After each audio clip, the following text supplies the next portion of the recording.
I was so in love with the wood vanity top that we built in our master bathroom in our last house that I knew I needed to bring it into this house as well. So this time we partnered with Waterlocks to make these gorgeous wood countertops in our DIY kitchen. And I am in love with the color, and most importantly, their new H2OLOX Finish that has this beautiful matte sheen to it. So come along and I'll show you how we built and sealed them. Before starting to cut any wood for our new countertops, I started with a template, and that allowed me to know exactly how long and how wide all of the countertops needed. So as I did my cutting, I could work to fill this template. And a lot of the times you can use different things for templates, like 1/8" plywood, but I had a bunch of boxes left over from moving, so I decided it was time to use up some of those moving boxes. I did tape over the seams in the cardboard to try to give them a little more rigidity, and to be honest, it was not effective enough as I wished it would have been for the template. And I wish I would have completely removed those extra flaps, or even just glued or taped a few pieces of cardboard over the top of them to let them have a little more rigidity to them. Once I had my pieces of cardboard all taped up and ready, I laid them on the cabinets where the countertops are going to go, and I scribed along the back wall because, to be honest, most walls are not straight, and that is going to give you the tightest fit up against the wall. And to scribe, the easiest thing to do is to use a compass and just hold the pencil a little bit off from the wall. Then you can run that along the wall and it will transfer that shape of the wall to your cardboard, and then you can trim that off. I also scribed the front of the cabinets so I could get an idea of exactly where the edges were, and then add my 3/4 inch from there, which is the overhang that I chose.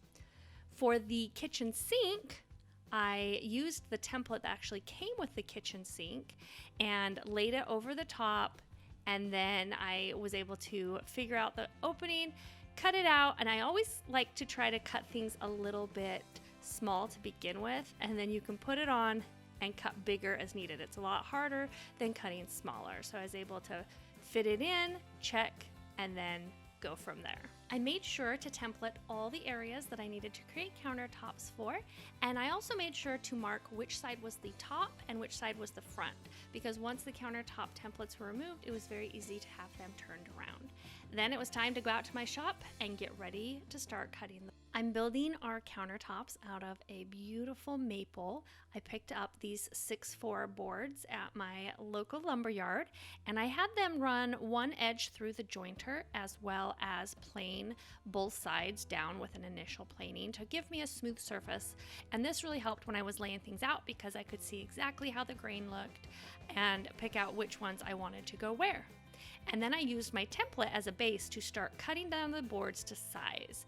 Now at this point, I'm literally just cutting them to fit under the template, but giving myself a couple inches extra on each side because I'm going to cut the final assembled countertop completely to shape from the template after all the glue up is done. And like I said, I gave myself a couple extra inches on either side. Now we used a 145-inch piece of maple for the back of our large kitchen countertop behind the sink. Typically, with such a large countertop, you could seam it, and you would seam it right at the faucet area. But I chose to just make one giant countertop because we did have the room to be able to bring it in the house without having to worry about space, and I think it's going to give it a really beautiful look. To cut down the boards to the proper length, I just used my circular saw. I'm working on the floor with a 2-inch piece of rigid foam to make it really easy, and these boards do not have to be perfectly sized because I have the excess on either side. Once I had all the boards planned out for my countertops, I took them to my planer and I planed them to the final dimension. And this just entailed getting off all of the roughness and taking it to a 1 3/8 inch thick. I started with a 6x4 board, which is roughly about 1.5 inches, and that gave me these countertops 1 3/8 inch, which is just shy of a standard countertop thickness, which is typically 1.5 inches. But the maple still is very thick and substantial, and I love the way they turned out. Then it was time to turn to the table saw to cut these boards to the final width. It was very important to make sure that my blade was at a perfect 90-degree angle to get a glue up that looked very nice. So I took extra time in setting up my blade, and then I used the one edge that I had jointed at the lumberyard because I currently do not have a jointer, and had them use that edge to create a perfectly straight edge on the other side. One of the things I love to do with each new DIY project is to add a new tool, especially when I'm saving so much money off of buying the item. So I bought myself a biscuit joiner in order to complete the glue up for these cabinets. And it's not necessary, but it does add a lot of strength. And for kitchen cabinets, I want to make sure these are going to last forever. I cut the biscuit slots about 6 to 8 inches apart on each of the countertop boards, and then glued them up with plenty of wood glue and the number 20 hardwood biscuit. Since I don't have a ton of clamps that can hold up these larger pieces, I had to do the glue ups in stages, but luckily you only have to keep them clamped for a few hours as you prep the next boards for glue up. After the glue was dried, I scraped off all of the squeeze out with a chisel, and then I got to sanding. In hindsight, I probably could have done this a lot faster with my belt sander, but I put in a good podcast in my earbuds and just enjoyed a nice cool afternoon and sanded for about an hour on this large countertop. After the initial sanding was done, I took the template and placed it on to do a trace around the full edge. I did do a quick double check of the template right before this point to just make sure that everything still looked great on the cabinets, because I really did not want to mess up this cut. And I used my circular saw, and at some points my circular saw guide track to really get a nice clean finish on edges that would be visible. And then for the other edges, I followed my scribed line, which the one on the back is a little wonky because the countertop is wonky, not the countertop, the cabinet or the wall behind the cabinet, but luckily that will be completely hidden once it is installed. And after I had everything cut down to size, it was time to check to see if the template really fit and make any adjustments as needed. Then I did a little round over on all of the upper exposed edges to just take off that sharpness. And then it was time for the finish sanding, and I made sure to go around all the surfaces very well because it was going to be time for sealer. I absolutely loved the WaterLox sealer that we used on our wood countertops in our master bathroom in our last house, and I was so excited to use the same WaterLox sealer on my kitchen countertops.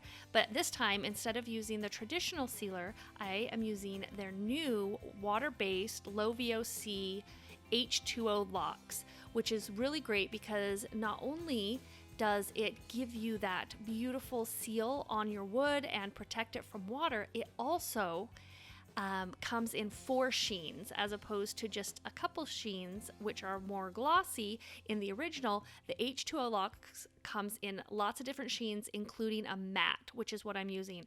So these countertops are going to have a really low sheen on them, almost like a bare wood. The first coat of the WaterLox H2OLOX is to start with their universal tongue oil sealer. And this is just a buff-in sealer, so I used some shop rags, clean shop rags, and quickly buffed that in. It goes a long way, and it makes the grain and the color of the wood really pop. For the H2OLOX, you can apply your finish, the final finish, with a foam brush. And that's what I did on the underside because I chose to seal all the sides, including the underside of my kitchen cabinet. This will help with any expansion of the wood. It'll all be sealed completely. But I kind of got a few little streaks on the foam brush, so I decided to use a regular paintbrush for the top, and it applied just a little bit thicker coat, which allowed it to minimize any streaking that was there. Between coats, you do need to allow it to dry for 24 hours, and this is the hardest part of any project, is the wait time. But it was well worth the wait. I let it sit for 2 hours to 4 hours until it wasn't tacky anymore, and then put on some fans to really help dry it and cure it very well before the second coat. In between coats, also give it a very light sanding. I love these little sanding blocks to just quickly buff off anything that might be on the surface. And then I wiped it clean with a tack cloth and applied the second coat. To install the countertops, I cut some triangles out of scraps of plywood and attached them to the back of my cabinets. I didn't need these on the front since I already had a board there from building the countertop or the cabinets. Then I used a 3/8" drill bit to put a hole in the front as well as these triangles. And this allowed me to attach the countertops through this 3/8" hole, but still allow some wood movement from the wood countertops. Now for the exciting part. It was time to carry in all of that hard work and secure it. I used some panhead screws with a washer on it and secured the countertop from inside the cabinet with those screws, and I did it through that 3/8" hole.